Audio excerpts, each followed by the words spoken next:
சந்தோஷம் அளிக்கக்கூடியதாக இருக்குது, வரவேற்கக்கூடியதாக இருக்கிறது. கிட்டத்தட்ட 23 ஆண்டு காலமாக இந்த ஓய்வூதிய திட்டத்தை நாங்கள் எதிர்பார்த்து கொண்டிருந்தோம். பல கட்ட போராட்டங்களை நடத்தியிருந்தோம். ஆனால் முதல்வர் வந்து சென்ற தேர்தல் வாக்குறுதியிலே நாங்கள் ஆட்சிக்கு வந்தால் அரசு ஊழியர்களுக்கு பழைய ஓய்வூதிய திட்டத்தை நடைமுறைப்படுத்துவோம் என்று சொல்லியிருந்தார். பழைய ஓய்வூதிய திட்டத்தில் ஒரு சின்ன மாற்றம் தான். ஏன்னா கான்ட்ரிபியூஷன் இருக்குது. இதில் வந்து இண்டிவிஜுவல் வந்து 10%, அரசாங்கம் 18.5% போடக்கூடிய அந்த கான்ட்ரிபியூஷன் கொண்டு வந்திருக்காங்க. மற்றபடி வந்து பழைய திட்டத்தில் இருக்கவங்களுக்கு அந்த கான்ட்ரிபியூஷன் இல்லை. மற்றது எல்லாமே வந்து பழைய ஓய்வூதிய திட்டத்தில் இருக்கிற நடைமுறைகளை தான் கொண்டு வந்திருக்காங்க. கிட்டத்தட்ட இது வரவேற்கக்கூடிய ஒரு இதாக தான் இருக்கிறது. மேடம், இப்போ அதாவது மத்திய அரசு பல்வேறு வகையில் வந்து நிதி வழங்காமல் இருந்தால் கூட பல்வேறு நிதி சுமையிலும் இந்த மாதிரி ஒரு பழைய ஓய்வு திட்டத்தை தமிழ்நாடு முதலமைச்சர் அறிவிச்சிருக்காரு. இதை எப்படி பார்க்குறீங்க? சார், இது ஏற்கனவே அவங்க ஆட்சிக்கு வர முன்னாடி அரசு ஊழியர்களுக்கு அவங்க கொடுத்த வாக்குறுதி இது.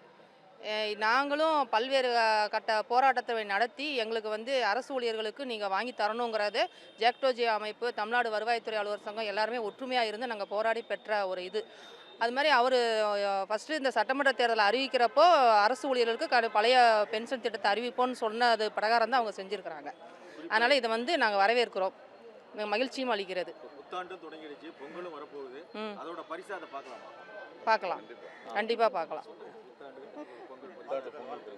புத்தாண்டு மற்றும் பொங்கல் பரிசாக நாங்கள் இதை பெரும் வரவேற்பு எடுத்து மகிழ்ச்சியை தெரிவிக்கிறோம். Thank you sir. கோரிக்கைகளை நிறைவேற்றுவார். இது மகிழ்ச்சி அளிக்கிறது. இதனால் மகிழ்ச்சி அளிக்கக்கூடிய விஷயம். இதனால் சத்துணவு ஊழியர்களுக்கும் சாலை பணியாளர்களுக்கும் இந்த இதை அறிவித்தாங்கன்னா இன்னும் எங்களுக்கு ரொம்ப மிகுந்த மகிழ்ச்சி அளிக்கும் என்பதை இந்த நேரத்தில் நாங்கள் தெரிவிச்சுக்கிறோம். எல்லாருக்கும் புத்தாண்டு மற்றும் பொங்கல் நல்வாழ்த்துக்களை தெரிவிச்சுக்கிறோம்.